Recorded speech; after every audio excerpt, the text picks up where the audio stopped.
Tokyo's Home, a conversation with Margaret Mead.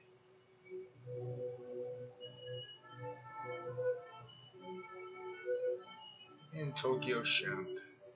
Only within the last few generations has man turned to look objectively at himself, to study his own position in the pattern of the world through anthropology.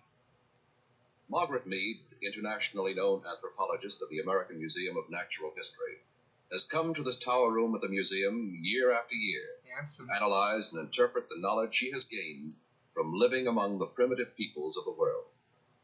Today, Margaret Mead stops work on her latest book to talk with William Mitchell, young anthropologist.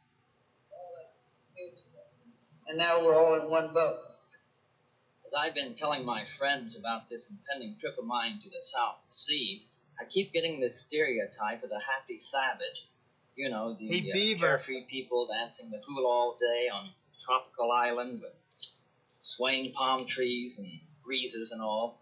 Did you come across that? Well, of course, I had it 100% in the 20s when I went to Samoa, because the South Seas in those days just represented this wonderful escape. Even the Samoan or the Tahitian, who were our real image of the happy savage, of course, weren't anything like as happy as they looked to us, because we just put them in a category of they don't have to do what we have to do. They don't have to wear clothes. They can just bathe in the sea. Upper cheeks. They can have fresh flowers around their neck. They can make love to a different girl every night. Smiling. And she's always beautiful and nobody minds. They don't have to do any work. Her upper cheeks never move. But for most of the parts of the world where savages live, they live in them because they're savage in difficult places. And people from civilization have pushed out into all the livable parts. And it's the jungle and the Arctic that is so sparsely furnished with food that it takes hundreds of acres for one man. It's a horrid, malaria-infested mangrove swamp where most of the primitive people You also taught Wally? And the life that they live is a reflection of how hard it is to get food, of how much they distrust each other because they don't understand what are the causes of the disease. I'm listening.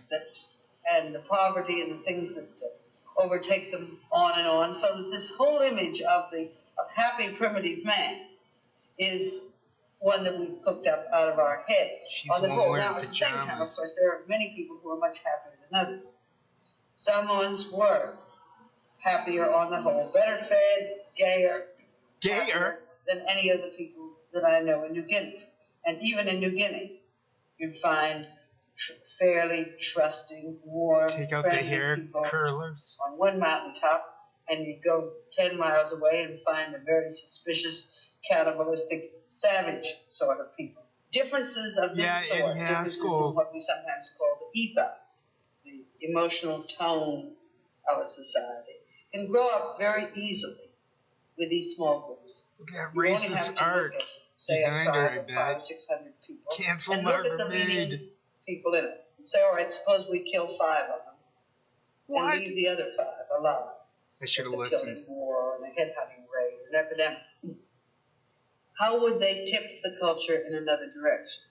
And just as we know that even in our great societies, an ideology, a few leaders with some new ideas, can give a tremendously changed tilt to the whole of a human society. It's the Lucy Show. Henry VIII, and Cromwell, Abraham Lincoln, Hitler, tipping them for good or for evil.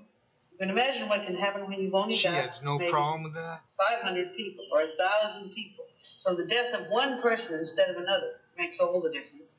And you get a tilt in one direction or you're another. So smart. I suppose that just about everyone really is fascinated with the study of exotic peoples and reading about them. We'd love to hear what you think about them. How do you feel the anthropologist can apply all of this varied information to the understanding of, say, our own civilization? What we have to do is to take each one of these societies as a kind of a laboratory in which we study some of the possibilities. You know better than that. And then come back and say, human beings could do this that we thought they couldn't do. And we have to re-examine our own culture-bound, ethnocentric notions.